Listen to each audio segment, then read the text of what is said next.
Hey everyone, this is Monica with Studio 550. Today we're just going to talk about centering, the 5 basic principles that you should follow regardless of what step you're on, and then talk about the different steps of centering and throwing a cylinder. So let's get started. It's a lot about setting yourself up for success, right? So the first thing you want to do is actually tap this thing into be something nice and round. So when you're wedging, you might have some spirals, you might have some bumps. If you cut this off of a lump, you might have some facets to deal with. So the first thing we'll do is toss it back and forth in our hands to tap it into be something nice and round.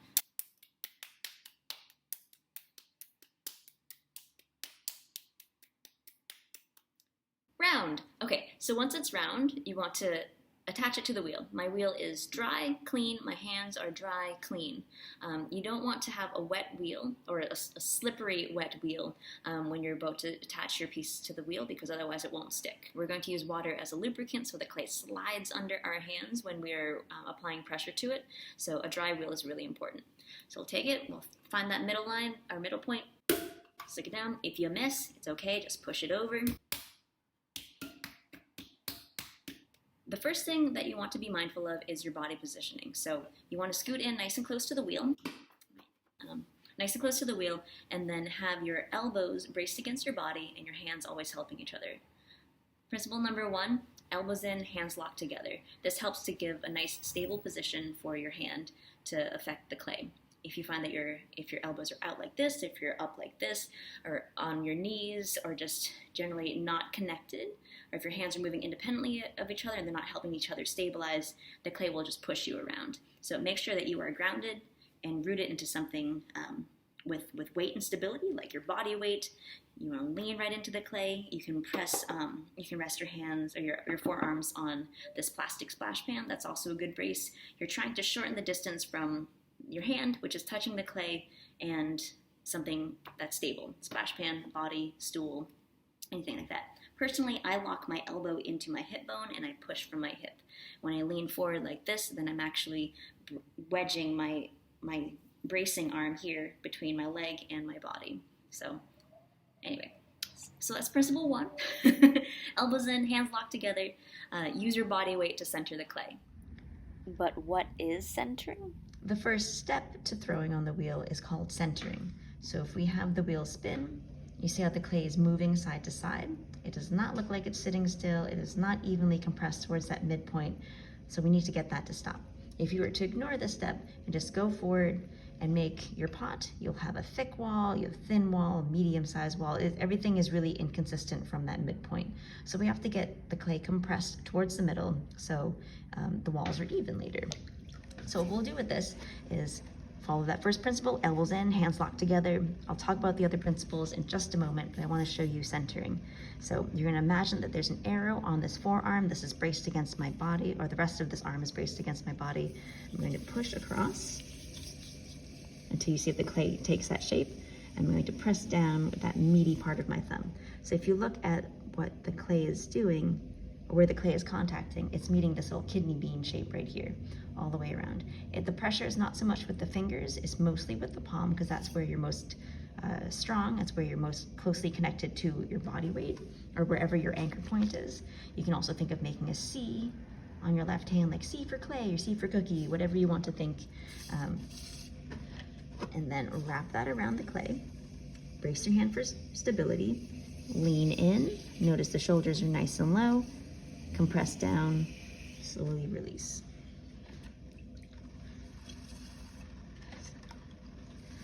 It helps sometimes to think of pushing a heavy piece of furniture across the floor where you're down low, your shoulders are braced, your elbows are in against your body, and you're pushing across. Don't try to think of pushing, finding a bump and then correcting for it, because the wheel is doing all the work. You're just trying to keep your hands nice and steady. If you try to react to all the different bumps, then the bump is already moving and you're probably just going to push the clay more off center. So again, elbows in, hands locked together, lean across, push down, slowly let that go. So another way you can do this if the clay is off is you can give your hands jobs. So this is my left hand, this is my right hand. I'm going to have my left hand only dealing with the side. So I'm going to push across, it's only dealing with the side. So next, I'm going to add the right hand. So left hand pushing across, right hand is going to meet the clay right here, or meet the other hand like a little V, and it's only going to push down. So one hand pushes across, one hand pushes down. A chop. Another way you can think of this is to just make your hands into a V, so if it's off something like this, and just push forward, push down. Slowly let that go. So there's 3 different ways that you can position your hands. There are probably dozens of ways that you can center. We'll talk about coning in another video. But for now, just try those 3 methods, see which one works better for you. It always comes down to those 5 basic principles, whatever hand position you're doing. So just be mindful of that, and let's talk about those other principles. 2, clay wet. 3, apply pressure slowly and release your pressure slowly. What it looks like if you don't do that, if you pop your hands off really fast, you will be releasing the pressure from the clay unevenly because your hand is only touching part of it, and that throws the clay off. So what that looks like is 1, you think about letting go. 2, you start to release the pressure. 3, you actually remove your hand. So give yourself some time to slowly release that pressure so it lets the clay go evenly. 4, always have that wheel spinning whenever you're touching the clay. If you're pressing on the clay and you stop it and then you check it out, it's akin to taking your hands off too fast and releasing the pressure unevenly. You're applying pressure inconsistently to the piece. So don't try to smooth it out when it's not. Don't do that. Just always have the wheel spinning. This is a tool that we're using to help us make pots, and so we just have to be consistent and use the tool properly. So just have it spin whenever you're touching the clay. So principle 5 is give the clay time to catch up to whatever you're telling it to do. So if you are trying to get it centered, getting that jiggle out, and you keep changing your hand position, you're not really giving the clay a clear message in terms of what shape it needs to go in. So elbows in, hands locked together, wet clay, slow pressure on. Give the clay some time to catch up to that pressure, and then slowly let it go. So whenever you're doing anything on the wheel, those 5 principles follow through. Once you had it centered, you'll know, because you can rest your finger a little bit away from the clay and it won't be bouncing. It won't have a cadence to it. It'll feel like it's just smooth, still, an even shape. You're going for kind of a hockey puck, low hamburger bun shape. Next, you can jump over to the middle. I'm going to layer my hands again because my hands are always helping each other stabilize. I'm going to have all my fingers together. Think of it just like making 2 flippers. Locking your hands is one solid tool, and all these fingers are helping the middle finger stabilize. So bring it together. You're going to find that bullseye right in the middle, and you're going to ride an elevator shaft straight down. So you're applying pressure with the pad of the middle finger right into that bullseye point. If you go too far forward, you'll get a little cave. If you don't push on the bullseye and push a little too close to you, you're going to get a little tower. Neither of those are ideal, so find that bullseye point right in the middle and press down. Right now, we're just establishing the depth of our piece. So you want to pull back on pressure before you hit the metal. Leave a little bit of clay there, say 1/2 inch to 1/4 inch, something in that zone. And then once you have your depth established, then you can establish your width. So you're going to pull it wide. So I'm applying pressure right on that bottom corner at the depth that I established, and I'm pulling towards my point of strength, so I'm pulling towards my body. And if you get unevenness there, you want to compress the bottom anyway, so you're going to ride from midpoint over here at 3 o'clock on the right side and slide right towards the middle. That will even it out.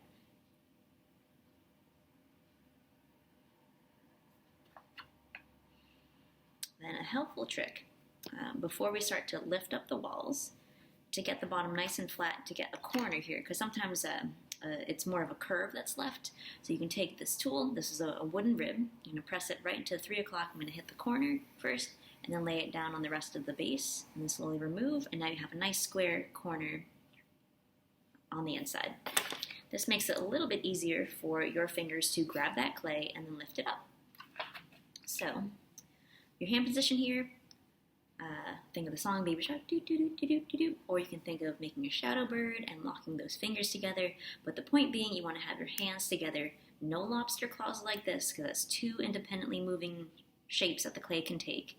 You're going to have your hands working together over here on the right hand side. This has the clay going through our fingers versus into our fingertips if you were to be over here on the left. So stay on the right. Your speed is going to slow down a little bit at this point, so now we're going medium speed, a little bit. If you look at the pedal, the heel is a little bit lower than parallel. Over here on the right side, their fingers will be a little bit staggered because the outside hand will touch the metal, the inside hand will touch the clay. So a little bit staggered, you're going to push those finger pads towards each other and then slowly lift up the wall. So think of having follow through every time you do a pull. So if you start on the bottom, you end at the top. If your clay gets dry somewhere in the middle, it's okay. You can pull to the point where you feel like you need to reapply water, release the clay, add more water, and then pick up right wherever you left off. So we'll do another pull starting from the bottom. We'll scoop in. Elbows are still tucked in. Clay is wet. Applied pressure slowly, and I'm slowly going to adjust my pressure as I lift up the wall. So what you should be thinking of here is moving your fingers up the wall slow enough so that you can be mindful to what you're feeling in between your fingers. If you think of the clay being whatever thickness it is, you're going to try to make the gap between your fingers a little bit smaller than the thickness of the clay. And as you pull that gap over the clay, you're going to catch the clay and start to redistribute it up the wall. So again, we'll apply pressure. And then slowly lift up the wall. And I'm trying to be really mindful. If I feel like there's a spot that's really thin, I'm going to lighten my pressure. If I feel the spot's a little bit thicker, I'm going to push a little bit more firmly. This will help to redistribute that clay and get it nice and even. So you're not trying to get super thin, super fast. You're not trying to go really tall right away. You're just trying to go a mindful speed. So start at the bottom, get to the top, trying to be really mindful about what thickness you're feeling. Sometimes you can just do a diagnostic pass where you're feeling, okay, so it's a little bit thick right here, it starts to get even right there, and the rest of it's pretty good. So then when you do your next pull, you know where to apply your pressure. So I'll give this one a count so you can get an idea of how slow you're moving up. So 1, 2, 3. Now I leave the bottom. 4, 5, 6, halfway, 7, 8, 9, 10, 11, 12, 13, 14, 15, 16, 17, and release. So you should take your time going from the bottom all the way to the top. So once you have your clay fairly uniform and even, another trick to get really straight up and down cylinders is take this tool against the wooden rib. You're going to press it in on the side and then do a pull on the inside against it, and that will help your piece take that shape. So now you get a fairly even wall, fairly straight up and down piece.